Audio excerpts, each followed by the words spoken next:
Hi, I'm Jenny Leach. I'm one of the assistant principals at the college, and I'm doing a short session with you today about working from home and how you might make it work for you. Which, if any of you have been in an online meeting with me before, will know I'm absolutely no expert at it, which I think is maybe why I've been asked.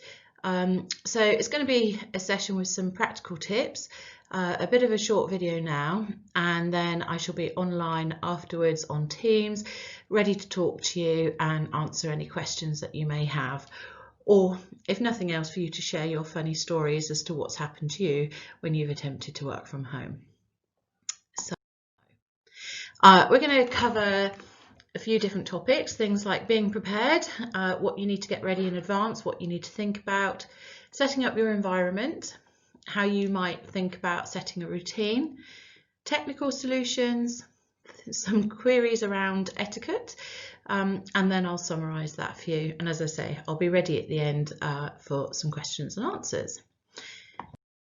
So, first thing about being prepared is thinking about working from home in advance of doing it, particularly if, like at the moment, you're doing a split where you're partially in the office and then you're working from home for the rest of the time. Number one would be speak to your line manager in advance and be really clear on the expectations of you. So for teaching staff, it's about thinking in advance. There's some very clear guidelines about minimum expectations. As a teaching team, as a faculty team, do your head of faculties want you to teach every lesson as they would appear on your timetable? I suspect not. That's quite a tall ask, and feedback from the first lockdown would suggest that this is too much for learners in one go. And also planning your curriculum, so having a look.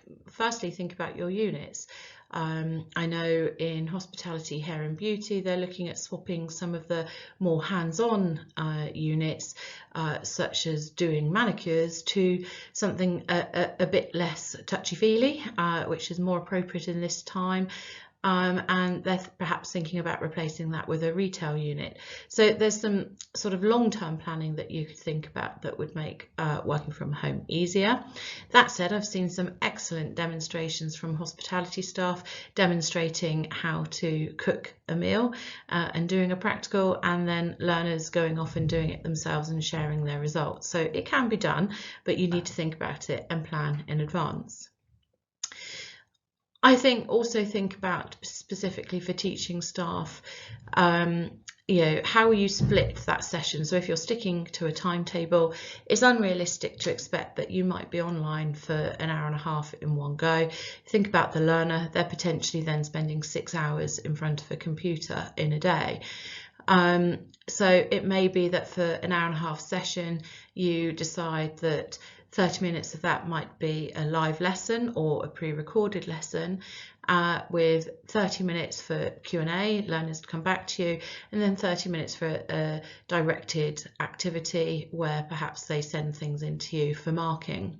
I'd also say for teaching staff as well, set some really clear boundaries. When is it okay for learners to contact you? I haven't made all of this up on my own. I have talked to a lot of staff before doing this session, and one of the things people learnt from the first lockdown was they felt a slave to their students, and that actually by the time they'd answered every individual query that they were getting from a pre-recorded session, actually it was 7 o'clock at night and they hadn't left their PC all day. So set some boundaries for your learners as well. When is it okay for them to contact you? Another thing to do is practice before you go live. I had to have one-to-one lessons to teach me how to do these recorded sessions, and I would suggest you do the same. So get the help you need in advance and practice in advance. Make sure that you've got the right kit. And also think about safeguarding issues. So we ask that all of the sessions are recorded. Where suitable, turn off the video and use sound only. I know that that's not practical for every type of lesson, but have a think about that, and certainly set some ground rules with your learners. Coming back to some more general points then, have a think about, have you got the tools that you need to work from home? Talk to your line manager again. We have got some laptops specifically available for staff if you haven't got the tools you need to work from home, but also think about your hardware and software. Have you downloaded all the apps that you need? Are they ready to go? Do you know if you've got meetings coming up that are on Zoom or are they on Teams? And in which case, have you got all of that downloaded on the specific device you intend to use? The main tip really for both teaching staff and non-teaching staff is looking ahead at your week. What are the non-negotiables that you need to work around at home? I have an 18-month-old daughter. One of the things that's immovable for me is that she needs her afternoon nap. So where possible, the days that I have to work from home, I have a think about how I leave that half an hour clear to ensure that I can get her down. And then that gives me a good quality 2-hour period where I can get on with some admin tasks that I wouldn't have capacity to do if she were awake. But in your case, have a think about, if you're doing a mixture of working from home and working at the office, what tasks do you think you work better on at home? Would you prefer to do admin tasks such as bid writing, document writing, report writing at home, where you might get more peace and quiet, or would that be easier to do in the office because you need access to other people, other resources, other information? Also have a think about the type of meeting. We tend to sort of default to Teams, but does it need to be? Mix it up. Could it be a telephone call with someone instead? Think about how many people you might have at that meeting. And again, that might influence which medium you choose. Do staff know how to contact you if you're working from home? Has everybody got a work mobile number for you? Are you happy to share your home phone number? Again, things you need to think about in advance. And also really try and think about how many online meetings you're having in a day. I think the maximum I did was 7 hours and it was a killer. So I definitely would not recommend planning that. Okay. Next thing you need to think about is your environment. You'll see on the screen my work environment at home. Actually, probably looks like chaos to most people, but for me it works. I have to have an iPad that I usually do the video calls from. Next to that, out of shot, is my laptop that I then, if I have to refer to documents and look at things, I've got ready to hand. I also have another iPad ready to hand to the baby should she decide that she wants to get involved in meetings, and in this case not the ideal, but for random reasons best known to himself, I have one pug sat on the kitchen table and the other pug sat in the baby's pushchair. That's probably quite a standard day for me working from home. I can honestly say it's probably not best practice. So having spoken to a lot of people, I would advise you take the tips on the right. So have a think about what's the space you can settle in. Is there a separate room that you can set yourself up, a mini office? I definitely recommend thinking about having a proper chair and desk if at all possible. Also think about what view you want and lighting. This is really important to mood, and particularly your eyes, neck strain, back strain things. You need the right things to be sitting at and the right things to be looking at. Somebody in BIT was telling me they moved their desk so they weren't just looking at a wall, that they had a view outside into the garden and they could hear the birds sing whilst they were working. Someone else talked to me about how important lighting was and that they actually got eye strain and headaches if they didn't ensure that they had good lighting. You may want to think about whether or not you work best with headphones in or not, given that if I'm working from home, it's usually because I have a dependent. That's probably not very practical for me. But actually, for some people, they find it can really help them focus. It means they're not taking in the background noise of anything else going on around them, and that they can concentrate on what they're doing. And then in between meetings, they have a sort of motivational playlist that they like to listen to. Try and think about establishing a routine when you work from home. It's important you get up and that you have a clear work day and home day. For me, one of the things I struggled with was that it all blurred into one, and that fitting childcare in around working from home often didn't feel like I'd finished the day at any point. Because if the child wasn't around, then I was working, and if I wasn't working, the child was around, and so on. But I think one of the things that I have been working on is trying to get some sort of routine with that, and clear points where I know, right, I'm working now, or I'm definitely not working now. So people have talked about making sure they have clear start and end times to their day, getting up, showering and getting ready for work as if they were coming in, dressing appropriately. Although there's quite a lot of funny images around that where people have been caught out and not realised that there's a window reflecting the fact that they haven't got their trousers on. Make sure that you have breaks, really important, particularly if you're working online for a lot of the time, or in video meetings for a lot of the time. So obviously it can be really sedentary, which is not good for mental health or physical health, and also not good for concentration and productivity. So set clear breaks, and I would really advocate, if you can stretch your legs in that time, then it's probably beneficial to do so. And also don't be, I've put a slave to social media, but really what I mean is all of these ways we can be contacted for work remotely. I know I definitely got Teams guilt working from home. So if I've had a missed call or a missed video call, I despite the fact that I had my own to-do list and might have been working on a particular project, I felt I had to get back to somebody immediately. But in actual fact, that's not how we work in the office. If we're out of the office in a meeting, things have to wait until we're back from that, or if we have clear tasks, we often set aside time to do those, and we need to have that same discipline at home. Think about impersonalizing things. So, you know, what is in view when people are talking to you in video call? How much of your home do you want to show and share? And would it be appropriate to set your background, for example, to something predetermined on the PC? And the other thing is about staying formal, not dropping your guard. I have to admit, I struggle when in Teams chat. It's so instant and so familiar to me, so like social media.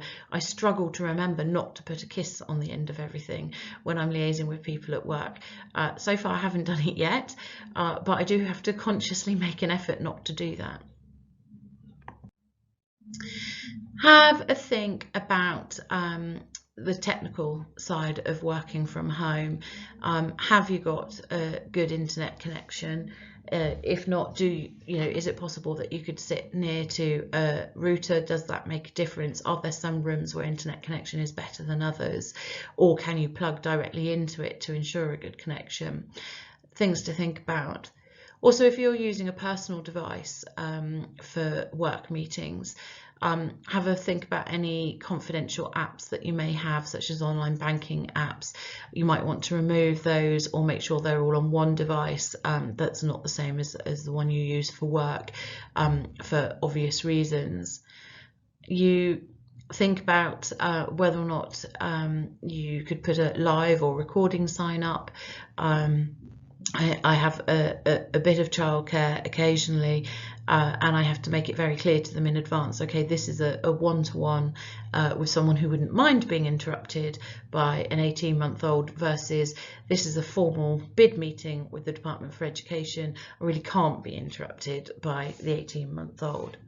Although that said, actually people are quite human about it. In lockdown 1, I certainly did have to explain to a number of external people in meetings that I was the primary carer, and as such I couldn't guarantee no interruptions.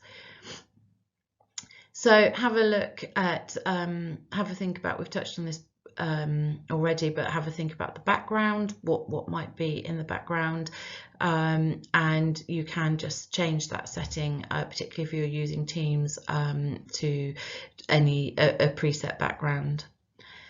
I think check your device before you use it. So in advance, look at your diary, what meetings are in Zoom, what meetings are in Teams, or any other platforms you might have available to you. Have you got the necessary software downloaded already onto your PC? Do that in advance. You may need to contact IT support for help. It may be you don't know how to use that software, and in which case I can strongly recommend contacting our ADPs, Advanced Digital Practitioners. So we've got 2 at the moment, Adam Hackney and Jonathan Took. They both work under D. So if you need any technical help at all in terms of using software, they're the best people to go to. And again, practice before you do it. I've definitely been caught out with software that I haven't known how to use in advance.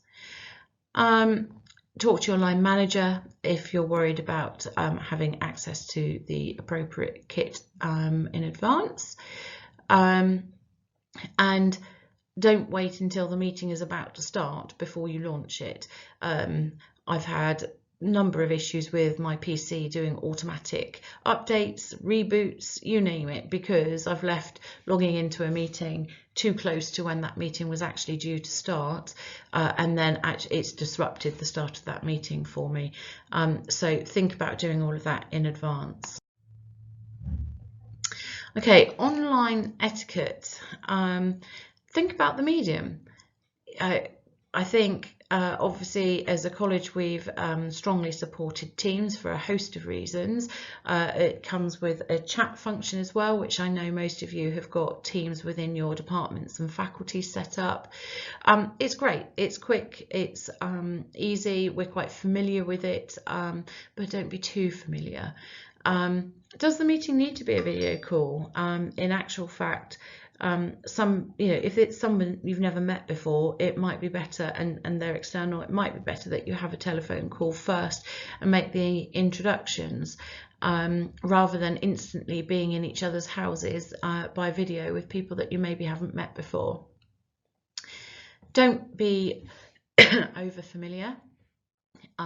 Remember, you are at work, you are still representing the organisation. I think we can all be lulled into a false sense of security because we're in familiar surroundings, but actually we really need to remember that we're at work.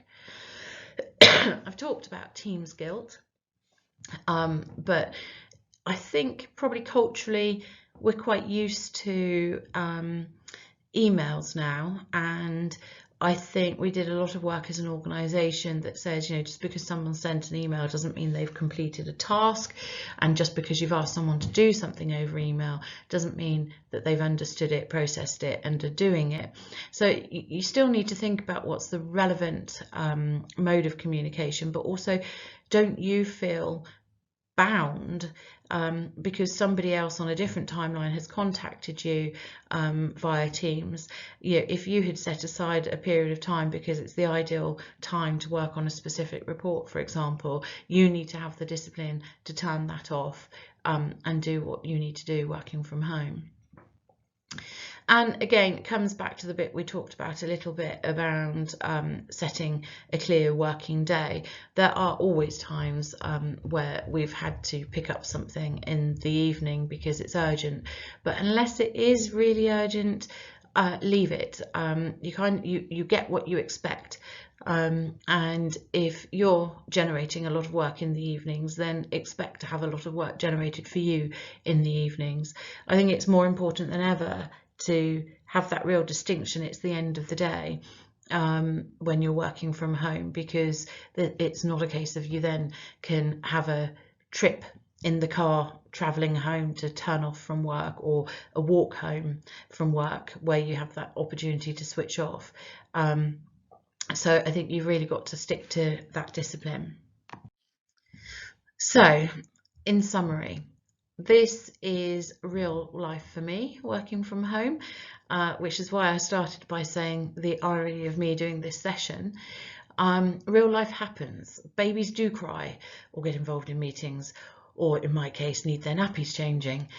Doorbells will ring, Amazon will arrive, dogs will bark. In fact, at some points I've had all three at the same time whilst in a Teams meeting. I think, just remember we are all in it together. I've had some very human responses to people externally, particularly if you explain your circumstances, explain you're working from home and you have dependents there, or you're having to share facilities with a partner also working from home. The top picture is how I had to attend an impromptu meeting. So the principal rang me with something urgent shortly after my daughter had painted my entire face with glitter paint. So yes, I did talk to John with glitter paint all over my face. And on another occasion, I was in a large group online meeting, and it was external, and my daughter was vying for my attention, and I had to leave her to just get on with her painting herself whilst I was in this meeting. And when I finished, I saw that I had a newly decorated new dishwasher. But luckily for me, it came off with a bit of hard work and elbow grease. I think as well, be realistic about what you can do from home. Set some realistic goals, and also think about what adjustments you can make for working at home. I in particular try and make sure that I've got a half an hour break if possible in between online meetings, just because when they're back to back and I'm on the screen time for that whole time, I find it really difficult to concentrate, and my eyes actually go blurry. So that may not work for you, and sometimes of course it's not always possible, but think long and hard about what is realistic about what you can achieve working from home. If you're working from home and you have a partner or a flatmate that is also working from home, obviously think about taking it in turns. That includes taking it in turns with the childcare as well. And who's having what office space. I remember early stages of lockdown, first couple of weeks finding our flow, with both of us saying we had an urgent meeting at 1 o'clock that was important and non-negotiable, only for us to both turn up in the sitting room at the same time for our respective meetings, where I had to quickly hotfoot it back down to the kitchen. So again, if you're sharing working from home space, work that out in advance. And I think really the last thing is, we're in quite a unique time, quite a strange time at the moment, which hopefully none of us will ever experience again in our lifetime. But for many of us, there are some benefits of working from home. It can mean more time with family. It can mean greater flexibility. If you can get organised and make it work for you, then actually there are huge advantages to it. And I think, where possible, do try and enjoy it. It is quite nice just having the kettle right behind me when I'm working from home, as well as obviously valuable family time. So I think where possible, if you can find the moments to laugh and to enjoy working from home, then do.